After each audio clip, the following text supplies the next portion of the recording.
आप सभी लोगों को मेरा बहुत बहुत नमस्कार। आशा करता हूं कि बढ़िया पढ़ाई आप लोगों की चल रही होगी। मेरे दिमाग में आया कि भारत में या प्राचीन भारत में चिकित्सा शास्त्र कैसा था, और मैं ये जानता हूं या दुनिया भी स्वीकार कर रही है कि भारत में जो प्राचीन चिकित्सा विज्ञान है वो बहुत ज़्यादा समृद्धशाली था। आप इस बात को देखें कि वैदिक चिकित्सा पद्धति को ही अगर उठाकर देखें तो संपूर्ण प्राचीन भारत का इतिहास विशेषकर आयुर्वेद पर आधारित है। आयुर्वेद दुनिया का प्राचीनतम चिकित्सा पद्धति है, ये तो हम जानते ही हैं, और इसके जन्मदाता भारत ही है। यानी इस आयुर्वेद चिकित्सा पद्धति का जो प्रादुर्भाव हो रहा है वो भारत में ही हो रहा है। और जो आयुर्वेद चिकित्सा पद्धति है वो औषधीय पौधे जड़ी बूटियों पर आधारित है। ये आप जानते हैं, हमारे प्राचीन ऋषि मुनि जंगलों में रहा करते थे और वो जड़ी बूटियों के माध्यम से, औषधीय पौधों के माध्यम से कहीं न कहीं अपना इलाज किया करते थे। और आज जो आयुर्वेद जिसका जन्म भारत में हुआ है वो आयुर्वेद इतना ज़्यादा परिपक्व स्थिति में आ गया है कि दुनिया के लोग भी इस आयुर्वेद का अनुसरण कर रहे हैं।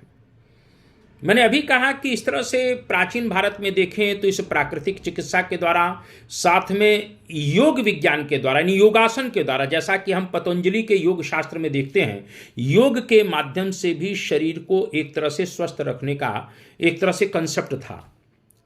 तो आयुर्वेद और योग दोनों के साथ कहीं ना कहीं भारत के लोग उस समय जो है अपने को स्वस्थ रखते थे। जैसा कि हम लोग बुद्ध काल में अगर देखें तो बुद्ध काल में एक ग्रंथ मिलता है महावग्ग, और महावग्ग नामक इस बौद्ध ग्रंथ में आता है कि भगवान बुद्ध जब चले जा रहे थे तो उनके शिष्य भी उनके पीछे पीछे चल रहे थे। उसी समय उनके एक शिष्य को सांप ने काट लिया, और सांप का जहर जब उस शिष्य के बढ़ने लगा शरीर में तो कहते हैं कि भगवान बुद्ध ने वहीं पर जंगल की कुछ जड़ी बूटियों से इस प्रकार से उस शिष्य का उपचार किया और वो स्वस्थ हो जाता है। यानी मैंने अभी कहा कि एक प्रकार से हमारी जो प्राचीन चिकित्सा पद्धति थी वो पूरी तरह से आयुर्वेद बेस्ड है। आप ये देखिए कि भगवान बुद्ध के समय में ही जीवक जैसे टॉप क्लास के आयुर्वेदाचार्य हुए, जो एक तरह से बाल रोग विशेषज्ञ भी हैं, और आयुर्वेदाचार्य तो थे ही लेकिन साथ में बाल रोग विशेषज्ञ भी थे, और वो जीवक भगवान बुद्ध का भी इलाज करते हैं, मगध नरेश बिंबसार का भी इलाज करते हैं, और अवंती नरेश चंड प्रद्योत का इलाज करने के लिए भी वो उज्जैनी गए थे, जिनको एक तरह से बौद्ध संघ का एक तरह से आभूषण भी कहा जाता है। यदि हम यहां पर आयुर्वेद के संदर्भ में बात करें जो प्राचीन काल की चिकित्सा पद्धति है, तो आयुर्वेद में 3 ग्रंथों का नाम सबसे अद्भुत है। चरक संहिता, यानी चरक जो एक प्रकार से कनिष्क के शासनकाल में एक बहुत बड़े जो है चिकित्सा शास्त्र के विद्वान हुए, चरक की चरक संहिता है। जो सुश्रुत हमारे हुए, जो दुनिया के टॉप क्लास के सर्जन हुए, शल्य चिकित्सक हुए, उनकी किताब थी सुश्रुत संहिता। और तीसरी किताब जो है वाग्भट की अष्टांग हृदय है।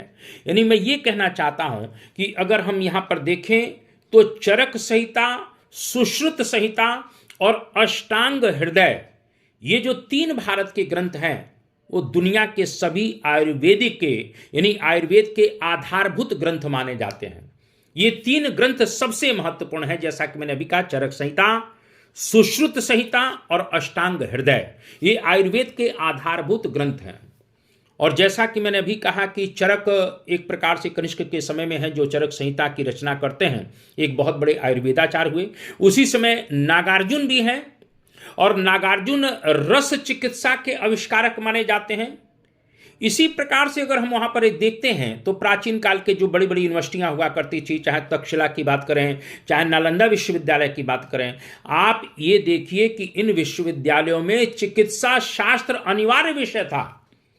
यानी हर व्यक्ति को चिकित्सा शास्त्र पढ़ना ही पड़ता था। और मैंने अभी कहा कि उस समय की जो चिकित्सा शास्त्र थी वो एक तरह से पूरी तरह से आयुर्वेद बेस्ड थी।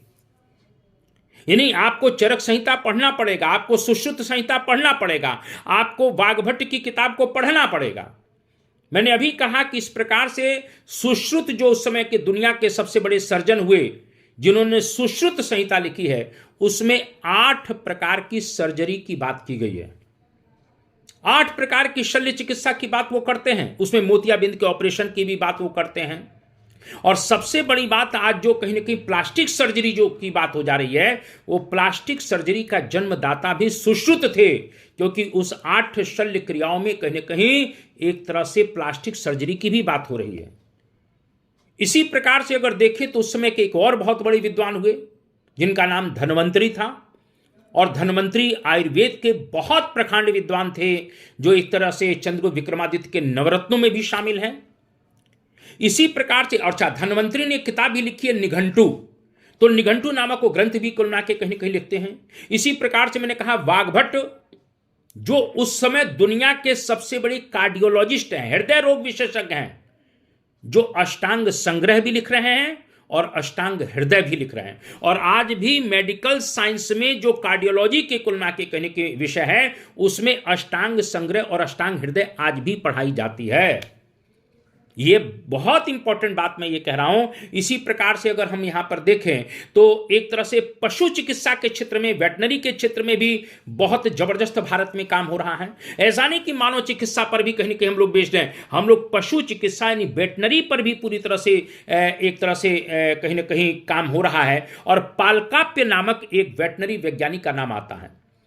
तो पालकाप्य उस समय कहीं ना कहीं पशु चिकित्सक हैं, यानी पशुओं की चिकित्सा से संबंधित वो बहुत बड़े कहीं ना कहीं विद्वान हुए। और इस तरीके से हम देखते हैं कि पालकाप्य ने हत्स्य आयुर्वेद यानी हाथियों की चिकित्सा पर ग्रंथ लिखा, हाथियों की चिकित्सा का उपचार किया।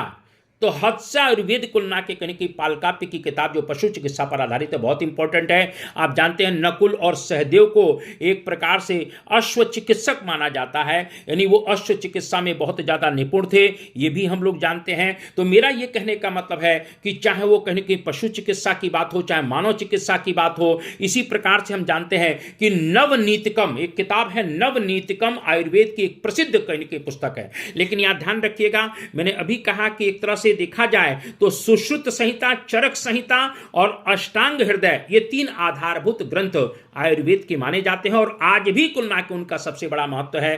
तो इस तरह से प्राचीन भारत में जो चिकित्सा पद्धति थी वो आयुर्वेद पर आधारित है। विभिन्न ग्रंथ लिखे जा रहे हैं, विभिन्न विद्वान कहीं न कहीं उस समय हुए, और आज भी दुनिया का आयुर्वेद अभी भी उनका अनुसरण कर रहा है। ये हमारी सबसे बड़ी प्राचीन चिकित्सा पद्धति की धरोहर है। आप सभी लोगों को नमस्कार।